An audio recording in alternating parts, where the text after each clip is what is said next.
This is episode 22 of the Magic Detective Podcast. On this episode, I talk about the strange relationship between Harry Houdini and Anna Eva Fay. That and more on this episode of the Magic Detective Podcast.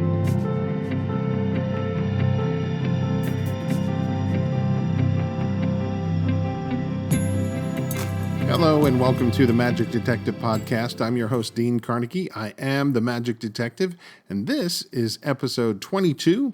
Today, I am offering another short episode. This one is about the relationship between Houdini and Anna Eva Fay. And I know I've been promising an Anna Eva Fay podcast episode, and one is coming, but I decided just to pull this moment from her life and give you a little bit of kind of a preview of things to come.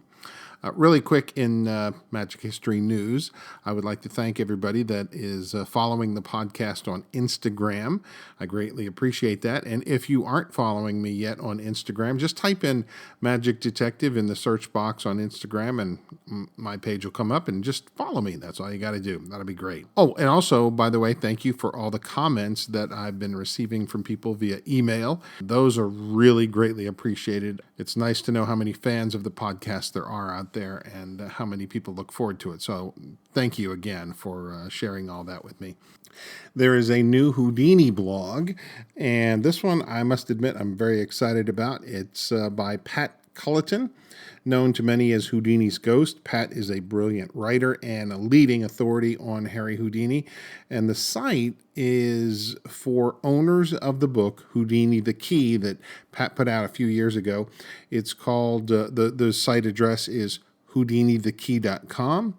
If you happen to own a copy of the book and wish to be part of the group, you can send in a request to join. Head over to HoudiniTheKey.com for more information. I expect this to be a hotbed of secret Houdini info, so I'm really looking forward to it. Also in the news, at a recent Academy of Magical Arts ceremony in 2019, Magic Hannah won the Literary and Media Fellowship Award. David Ben and Julie Eng are Magic Hannah, and they are wonderful people. I've not met David, but I have emailed him a few times, and he was very kind to send me some documentation in the mail on a trick I was researching, and I always found that to be extremely generous of him, and thank you again for that. And Julie, I have met briefly at a couple Magic History conferences, and she seems to be equally as kind and thoughtful, and her posts on Facebook and Instagram display that as well. Very proud of both of them. That reward was well deserved. So congratulations again on that. And now let's get into today's feature. Anna Eva Fay was a stage medium and mentalist around the turn of the century. She had had a very lucrative career, a very adventurous one as well. And then in 1924, while in the midst of a very busy tour, she stumbled down a flight of stairs and broke her ankle. She was 73 at the time, and she must have taken it as some sort of sign, as she abruptly retired at that point. She returned home to Heathmore Manor in Massachusetts, where she lived. And then on the morning of July 9th, 1924, 10:30 a.m., Anna heard a knock on the door, and it was none other than Harry Houdini. She had invited him and his photographer into her home. Houdini's cordial visit would last 5 hours. In the Ken Silverman book on Houdini, he mentions that this photographer also filmed the visit. So at one time, there was potentially up to 5 hours of film footage of Houdini and Anna Eva Fay. But as it stands now, only one single photograph of Houdini and Fay remains, and that's the one that was taken in front of Heathmore Manor, where the two of them are standing in front of the bird bath with the gazing ball kind of looking like a crystal ball. And by the way, in that photo, Anna Eva Fay is balancing on one leg as her maid holds onto her crutches. So a little bit of trivia there. According to the book, The Indescribable Phenomenon by Barry Wiley, Houdini had corresponded with Miss Fay since 1912, and over the course of time, her handwriting had gotten progressively worse. Houdini would often ask in his letters for clarifications of certain topics, which was kind of his way of politely asking her to restate something that he frankly couldn't read in her letters. I was curious about this, so I looked it up online. I was able to find some of Fay's letters to Houdini, and sure enough, there's maybe like a third of the document that is legible. The rest of it is just, it's almost impossible to decipher. Her letters are written in cursive or longhand, and every time I see a document like this, well, my first thought is, and it's really kind of a sad realization, that today, 21st century, the U.S. school system has chosen, many of them, I think there might be a couple in the country, but most have chosen to stop teaching cursive writing. So before long, if not already, there's going to be a whole generation that will not even be able to read historical documents. And this document, this letter that Fay wrote to Houdini, is almost impossible to read, even if you know how to read longhand and cursive. During the years that Houdini wrote Miss Fay, he would often send his latest books as gifts. Mr. Wiley points out that the early letters would begin with "My dear Houdini" or "My dear Anna Eva Fay," but as time went on, they simply wrote "My dear friend."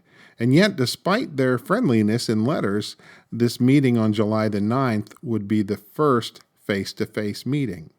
Houdini, in notes about the meeting, wrote, "I stood in the presence of a woman who had fooled the greatest scientists in the world. I doubt she weighed 90 pounds. She looked frail, like a piece of delicate Dresden china, her face without a line, mark, or wrinkle, her hair a straw diamond white, with flashing eyes that penetrated, and great big streaks of intelligence would flash in and out. Her presence was dynamic, and it is a small wonder that with her personality she could have mystified the great mental giants of the ages. Not our ages, but of the ages."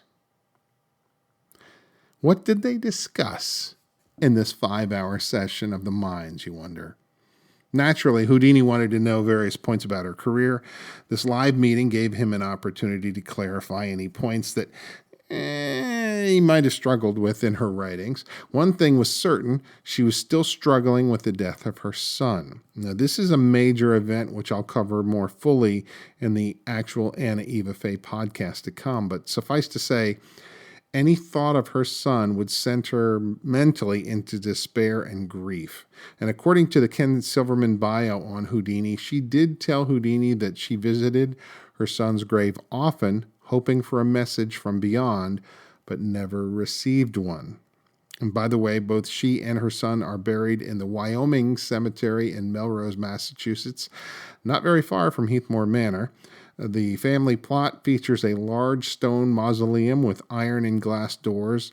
I've actually visited the grave a few years ago and was surprised to see Miss Fay sitting inside looking quite young, actually.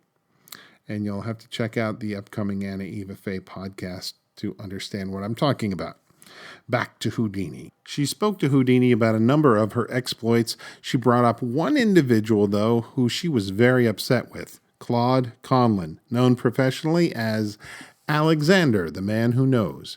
He built a career out of using Anna Eva Fay's techniques, as well as those of S.S. Baldwin and others. In 1921, he wrote a book called The Life and Mysteries of the Celebrated Dr. Q, in which he exposed the methods of Anna Eva Fay, as well as others. He was hardly the first to expose Anna Eva Fay, but she held a personal grudge against Conlon, who she felt was a miserable human being. She talked about her test before John Neville Maskelyne in England and the famous galvanometer test before William Crookes. Not well known, but she and John Neville Maskelyne were actually under the same management while she was in England. And interestingly, Houdini mentions William Crookes and Eva Fay in his book, A Magician Among the Spirits, but he really puts the emphasis on Crookes and Crookes' inability to spot fakery. And the information, by the way, on all that was given to him by Anna Eva Fay. Here's what Houdini had to write. Possibly one of the convincing proofs to him may have been the tricks played on him by Anna Eva Fay. For if I'm not in error, his failure to detect her trickery was the turning point which brought him to a belief in spiritualism. She told me that when Maskelyne the magician came out with an expose of her work, she was forced to resort to strategy. Going to the home of Professor Crooks, she threw herself on his mercy and gave a series of special tests. With flashing her eyes, she told of taking advantage of him. But it appears she had but one chance in the world to get by the galvanometer, but by some stroke of luck for her and an evil chance for Professor Crooks, the electric light went out for a second at the theater at which she was performing, and she availed herself of the opportunity to fool him. But the story she told upon his visit was this. From the Barry Wiley book, it says, she said that Crooks had put her in some sort of harness with wires around her body, wires around her neck, even wires on her fingers. And Houdini actually later recalled the test circumstances. He remembered them differently. And Houdini thought she had beaten the galvanometer by cutting a slit in her dress to allow her to hold one of the handles behind her knee, thus freeing one hand. But as it was, all of this was fabricated stories by Anna Eva Fay, and Houdini's theory wouldn't really explain all that happened during the test. It also appears that Anna admitted to being a charlatan and even a thief in her early days, as she would focus on rich men, somewhat seduce them at the time, and then bolt with pockets full of valuables. There are also some remarks that come from a friend of Houdini's, Dr. Walter Franklin Prince, a research officer of the Boston Society of Psychic Research, where he basically says that after spending 3 minutes with Anna Eva Fay, he was far more impressed by her than anything he ever saw Marjorie the medium do. And speaking of Prince, in April of 1927, he visited Anna Eva Fay at her home, where she proceeded to tell yet another different version of the Crooks story. There's an interesting illustration in the book, The Indescribable Phenomenon, on page 298. It dates to 1911, and it's a cartoon rendering of Anna Eva Fay presenting a seance in some sort of box. Now, fast forward to August of 1924, when Houdini shows up with a cabinet box to use in the tests against Marjorie the medium. The two boxes are eerily similar. I wonder if maybe this is something that Anna Eva Fay and Houdini talked about during his visit. There's no proof, no word anywhere to imply that, but it's really odd that only a month after Houdini's visit, he would show up in the Marjorie tests with this box that was, like I said, very similar to the one that Anna Eva Fay had used many years earlier. By the way, their meeting ended at 3:30 in the afternoon. They would see each other again when Houdini invited Fay to be his guest at the Symphony Hall Challenge with Marjorie the Medium in January of 1925. In the Harold Kellogg biography of Houdini, it states that Anna Eva Fay shared her secrets with Houdini, and never did she pretend to believe in spiritualism. It's more likely she shared stories with Houdini. How many of them were true and how many of them were false is anyone's guess. Despite her advancing years, it was Houdini who would die first in October of 1926. Anna Eva Fay would continue on until May 12th of 1927.